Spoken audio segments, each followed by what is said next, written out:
केवल बच्चे पैदा करो, केवल बच्चे पैदा करो। अभी जाओ और जो बच्चे पैदा कर सकते हो बच्चे पैदा कर लो भाई। Hello and welcome to I M voice. मैं मोहम्मद ज़िक्रिया। फिर से एक शैतानी साजिश शुरू हुई है यति नरसिंह आनंद की तरफ से और हिंदुत्ववादियों की तरफ से। आज न्यू दिल्ली में एक हिंदू महापंचायत रखी गई थी। वहाँ पे यति नरसिंह आनंद, पिंकी चौधरी, सुशील तिवारी, सुरेश चवानी, ये लोग इस हिंदू महासभा को ऑर्गेनाइज़ किया था, हिंदू महापंचायत को ऑर्गेनाइज़ किया था।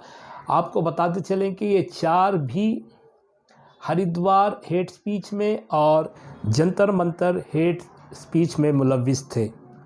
इन चारों को हिंदू महापंचायत ऑर्गेनाइज़ करने की कोई परमिशन नहीं दी गई थी, लेकिन इन्होंने ये ऑर्गेनाइज़ किया है। डीसीपी नॉर्थ वेस्ट दिल्ली का कहना है कि इस हिंदू महापंचायत का कोई परमिशन नहीं है, इसके बावजूद इन्होंने इसको ऑर्गेनाइज़ किया है। और इसी के सिलसिले में जब द क्विंट और न्यूज़ लॉन्ड्री के जर्नलिस्ट वहाँ पे पहुँचे तो उनको मारा गया, पीटा गया। तो पुलिस मजबूर होकर उनको वहाँ से निकाल के स्टेशन लेके गई, डिटेन की और स्टेशन लेके गई। और मैं बताता चलूँ कि उन 5 जर्नलिस्ट में 4 जर्नलिस्ट मुसलमान हैं। उनको डिटेन किया गया और बाद में उनको घर तक पुलिस ने एस्कॉर्ट करके घर पहुंचाया गया है। तो देखिए ये पूरी रिपोर्ट। देवादिदेव भगवान महादेव शिव और जगत जननी मां जगदम्बा के चरणों में नमन करते हुए सुरेश चौहान जी जो बातें कह रहे हैं सबका समर्थन करता हूं। मैं स्वामी अमृतानंद जी के साथ यहां केवल बच्चों को ये ना लगे कि स्वामी जी खुद तो बुलाते रहते हैं और हमारे लिए नहीं आए, केवल इसके लिए आया हूं। वरना तो भैया मैं इन पंचायतों से, इन जमावड़ों से बिल्कुल थक चुका हूं। ये बिल्कुल बेकार की बातें हैं।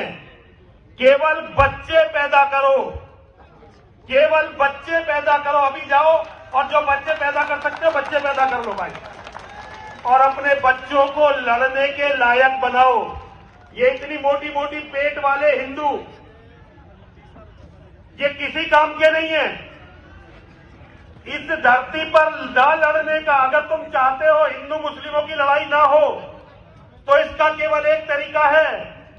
कश्मीर फाइल्स देख ली होगी, जैसे कश्मीर के लोग अपनी जमीन, अपनी जायदाद, अपनी बेटियों को छोड़कर भागे, उधर एक एक मुसलमान ने कसम खाई कि जिस दिन इस देश का निजाम हमारे हाथ में होगा हम इस मंदिर को तोड़ेंगे और दोबारा से मस्जिद बनाएंगे। हाँ डबल केवल 2029 में भारत का प्रधानमंत्री मुसलमान होगा। बहुत लाइव हो गई दिन में। हाँ। केवल 2029 में। और अगर सरकार ने कोई बहुत बड़ी बाजीगरी दिखा दी तो 34 में हो जाएगा, और 34 में भी भगवान का बड़ा करम तुम पे हुआ तो 39 में हो जाएगा।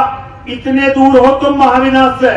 एक बार भारत का प्रधानमंत्री मुसलमान बना तो अगले 20 सालों में 50% तुम में से लोग अपना धर्म बदलेंगे। ये जितने मुसलमान हैं ना, ये अरब से नहीं आए, ये हमारे भाई बंधु थे। 40% हिंदुओं का कत्ल होगा, 10% हिंदू अपनी बहन बेटी मुसलमानों को देकर या तो रिफ्यूजी कैंपों में रहेंगे या विदेशों में रहेंगे। ये हिंदू का भविष्य है।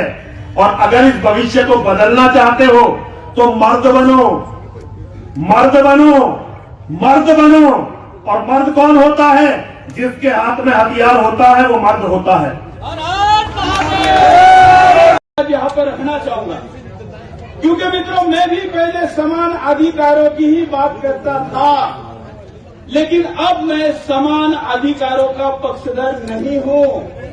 मैं ये हिंदू पंचायत से खुलेआम कह रहा हूं, क्योंकि हम जब समानता की बात करते थे तो एक आशा थी, और ये तो 75 साल पहले शुरू हुई असमानता के समय की बात है। अब 75 वर्ष बाद जब इस तथाकथित स्वतंत्रता का अमृत महोत्सव देश मनाने जा रहा है तो हमको पुनरावलोकन करना चाहिए हर मुद्दे का। तो मैं समानता के अधिकारों का भी जब पुनरावलोकन करता हूं तो ये पाता हूं कि अब समान अधिकारों की बात धोखा है, धोखा। अगर हिंदुस्तान के मुसलमानों को अगर किसी प्रकार के अधिकार देने ही हैं, अगर मैं एक लाइन में अपने बात को कहूं तो अगर मैं भारत के मुसलमानों को अधिकार देने के लिए तैयार हूं जो पाकिस्तान में हिंदू के लिए है, उससे ज्यादा नहीं। क्योंकि इसी आधार पर तो देश का विभाजन हुआ था। बाबा साहब अम्बेडकर जी ने संसद में खड़े होकर कहा था कि अंतिम मुसलमान वहां भेजो, अंतिम हिंदू यहां लाओ, तभी मैं इस विभाजन को मानूंगा। हमने माना नहीं, और आज 75 वर्षों बाद भी लाचार की तरह हिंदू मांग भी रहा है।